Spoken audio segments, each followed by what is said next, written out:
आसमान में शौर्य की गर्जना थी, ऑपरेशन सिंदूर की झलक थी, डेयर डेविल्स का तूफानी अंदाज। देखिए गणतंत्र में जाबाजों के पराक्रम के रंग, कर्तव्य पथ पर देश की आन बान और शान।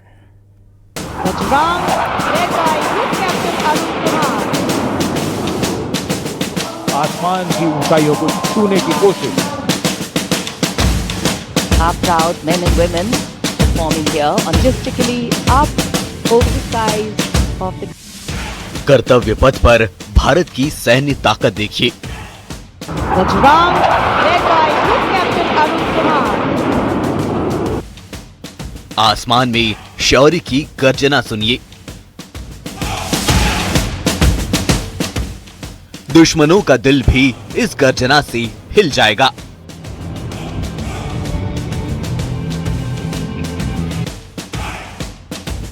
आसमान भी शौर्य की गाथा सुना रहा है।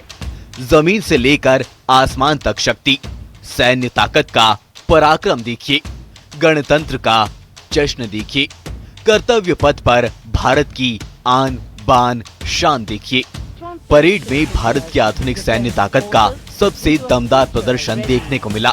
BrahMos missile system, Akash air defence, Suryastra rocket launcher system और अर्जुन मुख्य युद्धक टैंक ने कर्तव्य पथ पर पावरफुल मौजूदगी दर्ज कराई। कर्तव्य पथ पर वायुसेना ने दम दिखाया। आसमान में ऑपरेशन सिंदूर की तस्वीरें दिखी। गणतंत्र दिवस 2026 की परेड में कर्तव्य पथ उस वक्त देश की सैन्य ताकत का प्रतीक बन गया जब ऑपरेशन सिंदूर संयुक्तता के माध्यम से विजय इस विषय पर आधारित झांकी प्रदर्शित की गई। ये झांकी पिछले साल पाकिस्तान के खिलाफ किए गए संयुक्त सफल सैन्य अभियान की झलक पेश करती नजर आई। झांकी में ऑपरेशन सिंदूर के दौरान इस्तेमाल किए गए अत्याधुनिक इंटीग्रेटेड ऑपरेशनल सेंटर IOC को प्रमुखता से दिखाया गया। यही वो केंद्र था जहां से थल सेना, नौसेना और वायुसेना के बीच तालमेल बनाकर पूरे ऑपरेशन को अंजाम दिया गया। दिल्ली के कर्तव्य पथ पर परेड के दौरान रोमांच अपने चरम पर पहुंच गया जब डेयर डेविल्स, केंद्रीय रिजर्व पुलिस बल और सशस्त्र सीमा बल की मोटरसाइकिल राइडर डिस्प्ले टीम ने दमदार मार्च और हैरतअंगेज करतब दिखाए।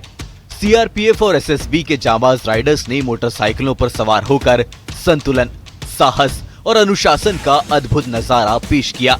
अलग अलग फॉर्मेशन, ऊंचे मानव पिरामिड और तेज रफ्तार में तालमेल ने दर्शकों को रोमांचित कर दिया। जैसे ही डेयर डेविल्स टीम कर्तव्य पथ से गुजरी, दर्शक दीर्घा तालियों और जयघोष से गूंज उठी। हर करतब सुरक्षा बलों के साहस, प्रशिक्षण और आत्मविश्वास की झलक दे रहा था।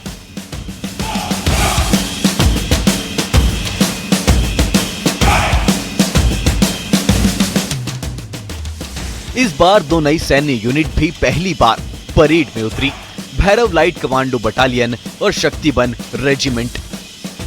कमांडोज के चेहरे लाल और गहरे हरे रंग से रंगे हुए थे। ये दरअसल कैमोफ्लाज पेंट होता है, जिसे इसलिए लगाया जाता है ताकि रात, जंगल और पहाड़ी इलाकों में दुश्मन आसानी से नजर न आ सके। परेड में भैरव बटालियन की मौजूदगी भारत की आधुनिक युद्ध तैयारी और विशेष सैन्य क्षमताओं का मजबूत संदेश बनकर सामने आई। सबसे खास 61 कैवेलरी के घुड़सवार इस बार पारंपरिक ड्रेस में नहीं बल्कि युद्धक साजो सामान में दिखाई दी। गणतंत्र दिवस परेड इस बार परंपरा और आधुनिक सैन्य क्षमता दोनों का एक शानदार संगम पेश किया गया। Bureau report, news 18।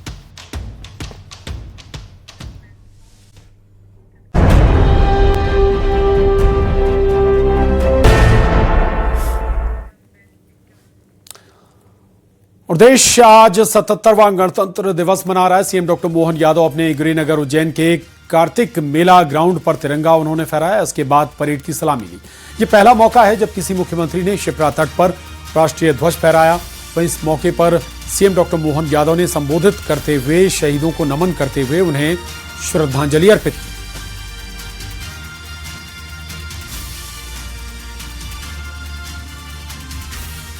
भारत माता की आजादी के लिए हंसते हंसते सूली चढ़ने वाले अमर शहीदों के प्रति विनम्र श्रद्धांजलि अर्पित करता हूं। यशस्वी प्रधानमंत्री श्रीमान नरेंद्र मोदी ने राष्ट्र का कुशलतापूर्वक नेतृत्व करते हुए पूरे विश्व में भारत की श्रेष्ठ छवि बनाई है। प्रधानमंत्री श्री मोदी जी ने गरीब, युवा, अन्नदाता और नारी के विकास के लिए आह्वान किया। मध्य प्रदेश सरकार संकल्पबद्ध होकर कार्य कर रही है।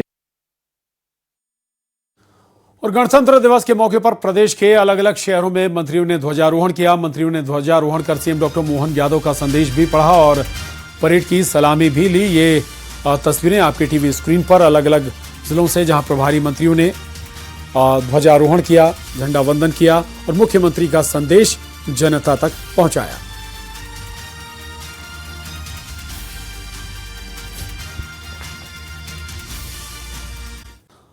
और 26 जनवरी वो दिन जब भारत अपने गणतंत्र पर गर्व करता है, लेकिन इस गणतंत्र की नींव उन गुमनाम शहीदों के लहू से रखी गई है जिनका नाम इतिहास में अक्सर गुम हो जाता है।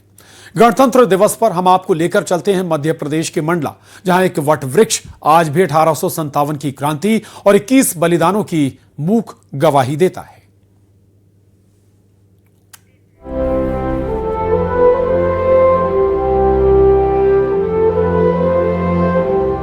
ये है मंडला का अंबेडकर चौक। स्थानीय लोग इसे बड़ा चौराहा कहते हैं। यहाँ खड़ा ये विशाल वटवृक्ष सिर्फ एक पेड़ नहीं, बल्कि ये आजादी की लड़ाई का जीवित दस्तावेज है।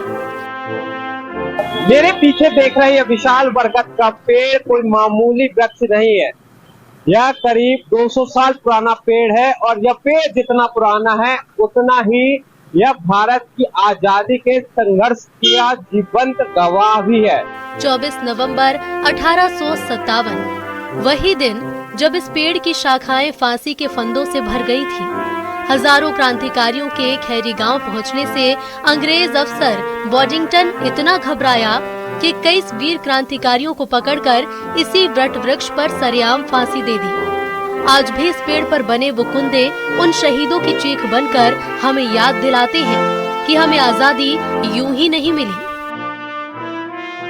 हमारे यहाँ के जो सेना के लोगों ने संघर्ष किया, उनको सजा देने के लिए, फांसी की सजा देने के लिए अंग्रेजों ने इसी स्थान को चुना था और इस बरगद के पेड़ में कईयों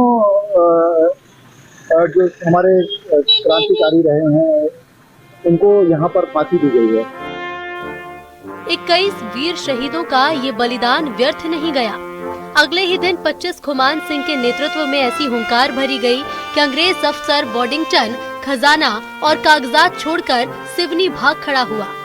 जनवरी 1858 तक चले संघर्ष में राजा शंकर शाह, कुंवर रघुनाथ शाह, रानी रामगढ़ और रानी फूल कुंवरी जैसे कई महानायकों ने अपना सब कुछ न्यौछावर कर दिया और स्वाभिमान की लड़ाई पूरे क्षेत्र में फैल गई। उस समय वॉशिंगटन यहाँ से सिवनी चला गया, पलायन के माध्यम से सिवनी चला गया। उसने अपने जो वीकली रिपोर्ट में जबलपुर कमिश्नर को रिपोर्ट किया कि क्रांतिकारियों का अब मंडला पर पूर्ण नियंत्रण स्थापित हो गया है।